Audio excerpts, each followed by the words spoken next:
বিসমিল্লাহির রহমানির রহিম। আসসালামু আলাইকুম। কেমন আছেন সবাই? আমার মায়ের কাছ থেকে শেখা ট্যাংরা মাছ বা ছোটো মাছ দিয়ে ঝোল তরকারি। ভাবছেন এ আবার নতুন কি? সবার বাড়িতেই তো মাঝে মধ্যে রান্না হয় এমন ছোটো মাছ দিয়ে ঝোল তরকারি। আগে রান্না করলে খুব একটা মজা হতো না, বা সব মশলা ব্যবহার করেও আমার মায়ের তরকারির মতো মজা হইতো না। কেন?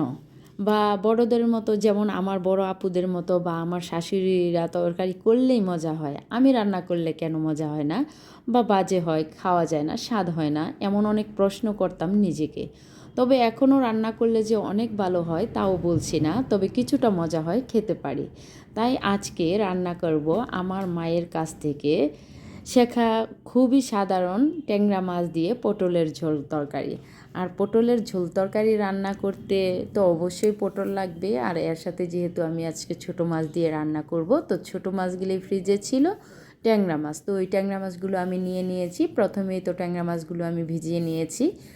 যখন নাকি এগুলো নর্মাল হয়ে এসেছে তখন এগুলো খুব ভালো করে মাটির হাঁড়িতে আঁচলে ধুয়ে লবণ দিয়েছি, যেন কোনো গন্ধ না থাকে বা কালো রঙগুলো চলে যায়।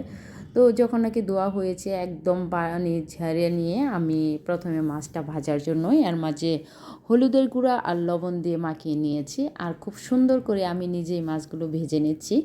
যদিও মাছ ধোয়ার কাজটা আমাকে খালা করে দিয়েছে, আর পটলগুলোও খালা কেটে দিয়েছে। খালা যেহেতু হেল্প করে কাজের মাঝে, তো খালা অনেকাংশেই অনেক কাজ করে দেয়, বা কিছু কিছু কাজ হয়তো বা আমি করি। তো যেহেতু ছোটো মাছের ঝোল তরকারি রান্না করব, তো একটু ডিপ ফ্রাই করেছি যেন ঝোল দেওয়ার পরে মাছগুলো আমার ভেঙে না যায়।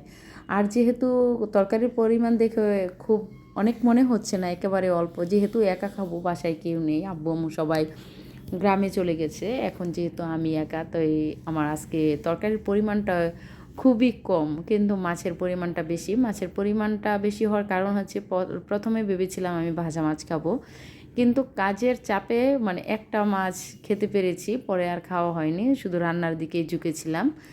আর ছেলেদেরকে নিয়ে দৌড়াদৌড়ি করতে হয়, বাসায় কেউ ছিল না, তাই দৌড়ের উপর রান্না যেরকম হয়। তারপরও চেষ্টা করেছি আমার মায়ের মতো ওই তরকারিটা রান্না করার জন্য। মনে পড়ে যে ছোট সময় মার হাতে রান্না খেয়েছি, বা বড় আপুদের হাতে এখনও বাড়িতে গেলে, আপুদের বাসায় গেলে রান্নাগুলো খাওয়া হয়, তো ওইরকম করে চেষ্টা করেছি আমি আমার মতো করে।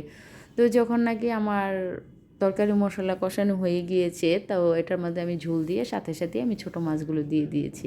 আর আসলেই আমার তরকারি চাইতে মাছের পরিমাণটা বেশি হয়ে গিয়েছে। যদিও মাছের পরিমাণ আর একটু কম দিলেও তরকারিটা হয়ে যেত, তো কিছু করার নেই, আর একা খাবো, মাছগুলোই আমি বেছে বেছে খেয়েছি। কিন্তু যখন আমার তরকারিটা আমি লবণ দিয়ে খেয়েছি, খুবই মজা হয়েছে।